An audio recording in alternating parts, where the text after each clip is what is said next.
Would you rather have the purchase price of the house be low and have your monthly payment higher? Or would you rather have a lower monthly payment where you can keep more money in your pocket and have a higher purchase price?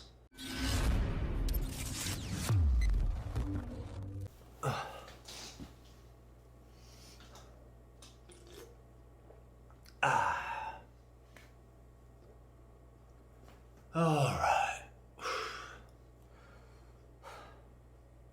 What's going on, everybody? It's Sasha, your market expert here in Charlotte. And today honestly feels maybe a little bit like a therapy session for me, based off maybe maybe the ambiance.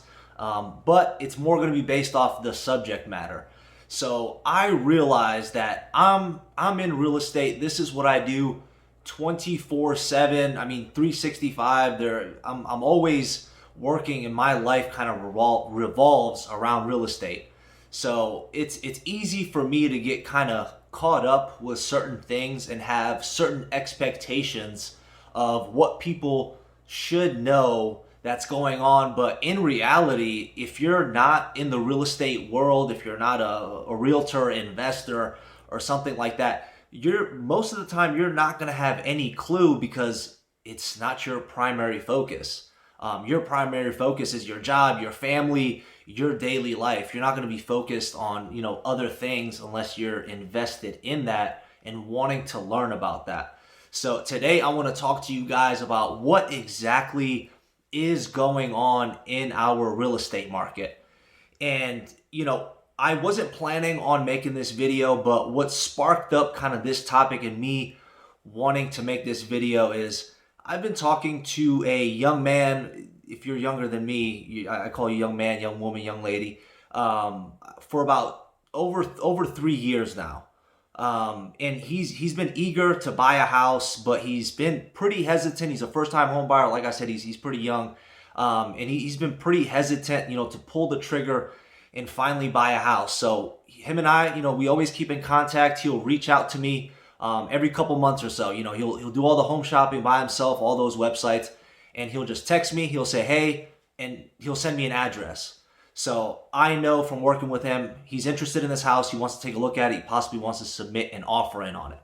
So in this market, he sent me the address. I looked at the house. The house sat on the market. It's been on the market for like 6 days or so. So I was like, okay, that's a good sign. Maybe we can snag it up at the asking price, possibly a couple thousand below, maybe get some closing costs, things of that nature. So before I scheduled the showing, I called the agent, the seller's agent, and I said, hey, what's going on? Do you guys have any offers? How's the activity been going? And she said, yeah, we're in multiple offers. The sellers are actually out of town. They wanted the house to be on the market for a full 7 days before they accept anything. So I say, okay, I let my buyer know. I'm like, hey, this is the situation. And he's like, well, yeah, let's go ahead and submit an offer, and then we'll take a look at it, just see what they say. And I told him, I'm like, let's do a verbal first, just to see if it's something they might be interested in, because they have multiple already.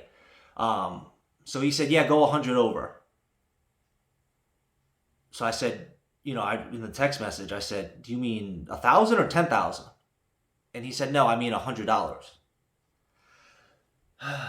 And yeah, based off my reaction, I'm sure you can tell. I just said, hey man, it's been a little while since you kind of looked into the market, since we've looked at some things together. There's been a lot of changes in the past year, okay? And the market is not like that. $100, we can't do that.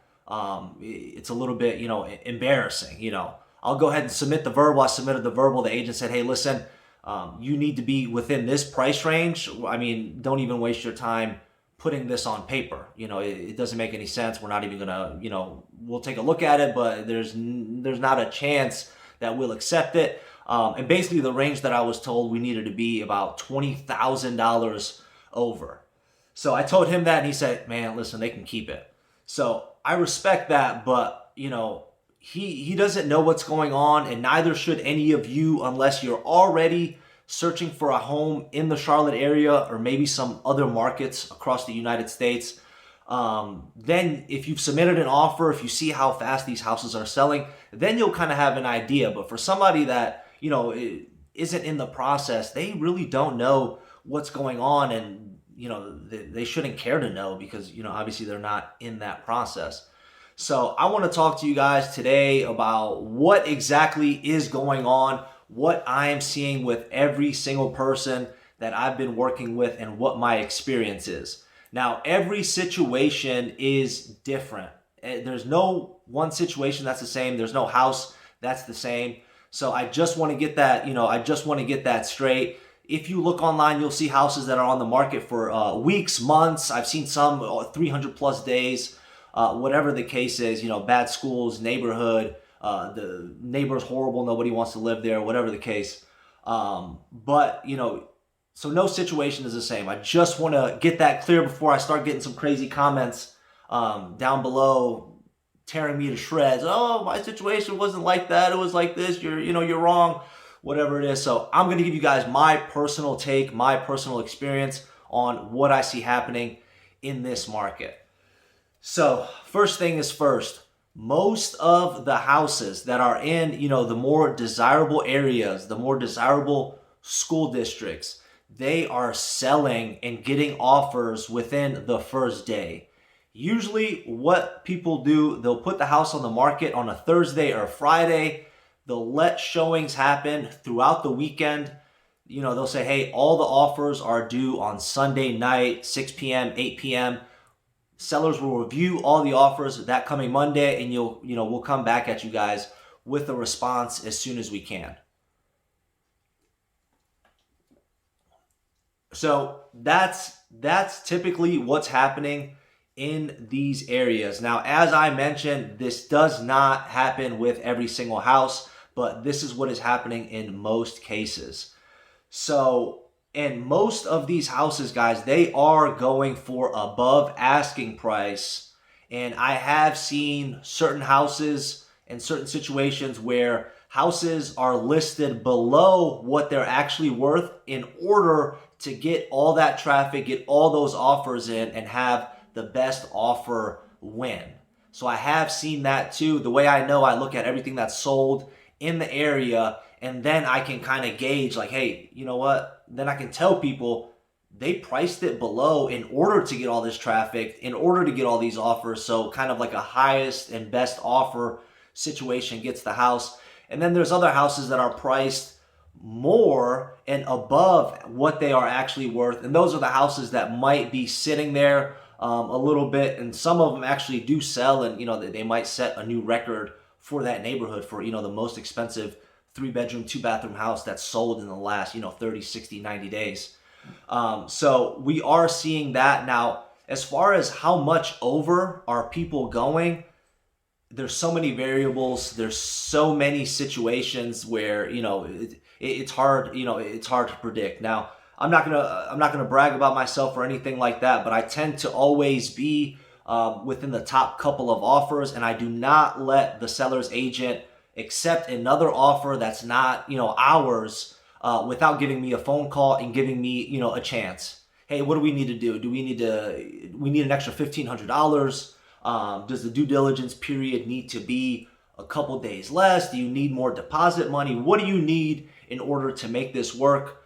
So I'm seeing firsthand, and I tell people, I give people my professional opinion. Sometimes when the price goes $20,000, $25,000, $30,000 over the asking price, I'll tell people, hey, listen, it is a beautiful house, but to be honest with you, if it was me personally buying this house, I would not give $30,000 over. I think, if we sit tight for a couple more weeks, obviously depending on the person's schedule, I think something else that's better in the same neighborhood, maybe another one, maybe down the street, might come up where we can actually, not have to be that high up. So far, that has been the case for, a lot of houses. And right now, guys, I have 3 houses pending, which means, we're scheduled to be closed within the next couple months. I have a new construction house. We got that one for, what the asking price was. We didn't bid on it. Went out there, checked it out. We got what they were asking for. And then the 2 other houses, I have a condo. We got the asking price on that, plus we got $6,500 in closing costs paid for. Condos and townhouses tend to sit on the market longer than single family homes. The reason being, a lot of people have a very bad misconception about HOAs, or sometimes, the HOA can be $400, $500, $600 a month, and people would just rather, not spend that on an HOA. So condos and townhouses tend to sit a little bit longer. Buyers have a lot more negotiating power and a lot more chance to get, a good deal on a condo or townhouse. Now, single family homes, like I said, they do tend to sell, higher depending on where and how they are priced. But the third house we got at list price as well, after we lost out on two other offers where we ended up going, I think, one $10,000 over and the other about $25,000 over. Amazing terms, amazing deposit. And we got the number that was going to get, this buyer's this house. But at that point, we honestly felt like we were being taken advantage of. And this is my job. This is how, when somebody buys a house, that's how I make a living. That's how, I survive. And that instance where we thought, they were being a little bit greedy over, some measly couple dollars, that was the best phone call. Getting to call that agent and say, hey, you know what? We think you guys are being a little bit ridiculous right now. We've given you everything that you wanted and more, amazing terms. Everything's perfect. The house will close. We're doing everything possible in order to accommodate you, and you're still not accepting it. We're going to go ahead and move forward. I was so happy. I was almost as happy as if we would have won that house, just because it felt good not to give in on absolutely everything that they wanted. But after that, we ended up getting a house, submitting another offer, and right away, Victoria and Kyle, I'm talking about you guys, right away they just said, hey, listen, we're done playing. 20,000 over, these terms will be discussed, amazing terms. And I said, hey, listen, slow down. The house just came on the market. Let me see what I can do real quick. Ended up getting the house for the asking price. A week, two go by. We go to inspection, and I'm talking to the buyer, and he's like, man, I think something might be wrong with this house. And I'm like, what makes you say that? I mean, it was built in 2015. Everything's basically brand new. It looks extremely well maintained. And he's just like, I think something's wrong with it because we got it for what the sellers were asking. And I laughed. And then I really thought about it on the way home. I'm like, we are in a market where people think that something might be wrong with the house because someone's paying what the listed price was. So it's just very interesting. But what I want to say is, the people that are buying right now, the people that are able to take advantage of these low interest rates, I think they're hovering around 1.2% right now as I'm making this video. Those are the people that should be buying a house right now. These are the people that have 3%, 5%, 10, 20% as a down payment if they wanted to. They have 6 months emergency fund. They're in a good place where, they can afford it. 2 years ago or so, I was working with a lot of people that needed down payment assistance programs. Things with government assistance where they pay for your down payment. And I was able to get people those houses with those terms. In this market where we're currently at, unfortunately, if you're someone that needs a down payment assistance program or something like that, and you submit an offer on a property where they have, 5, 10, 15 offers or so, chances are going to be very slim that you're going to be able, to get that house. Reason being, there's a huge process that you need to go through with these down payment assistance programs. And I've worked with them in the past, as I mentioned. They can be an extreme headache for everybody. For me, the seller's agent, the sellers, and you as the buyer, because of all the documentation and everything that is, required from them in order for them to, give you that money. But remember, nobody ever gives you money for free. You're still owed that money, but they just help you out in the beginning. You end up paying it back, once the sale of the home and everything like that goes through. But basically, it's a lot tougher for people that aren't in a position to be buying homes right now to be able to get into these houses. So I'm making this video because there's a lot of opinions, there's a lot of things going around where people are misinformed. And I work with people that are relocating to Charlotte from all over the US. So people call me and they'll say, "Hey Sasha, we'll be in Charlotte in the next 3 weeks. We want to go find some houses." I need to be straight up, upfront, direct with them and let them know this is what's happening in our market. If you can accommodate all this stuff, if you're ready and willing and able to do what we need to do in order to get this house, then yeah, come on down and let's find you something.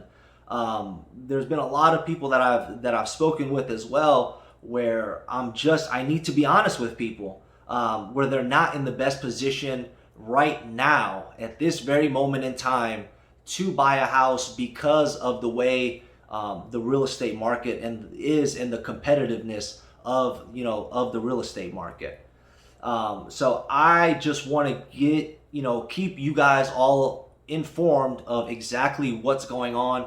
And obviously I'm boots on the ground. Like I said, I'm in it every single day. I see exactly what's happening, and personally, what's happening with me and my buyers.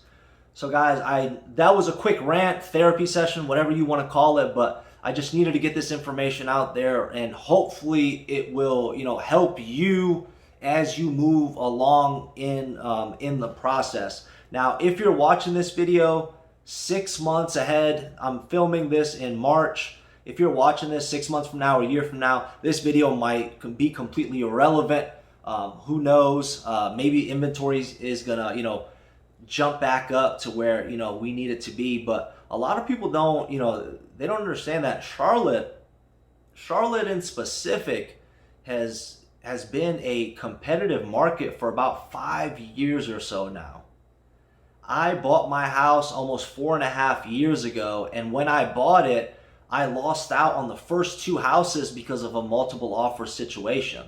And interest rates were, my interest rate was 3.875, but I mean, depending on your credit, some people were in the low 4s. So when your interest rate drops like it is now in the low 3s and a couple, last 6 months or so, I've seen people get 2.5s, 2.6, 2.7. So that ups your buying power, and that's why you have these home prices increase.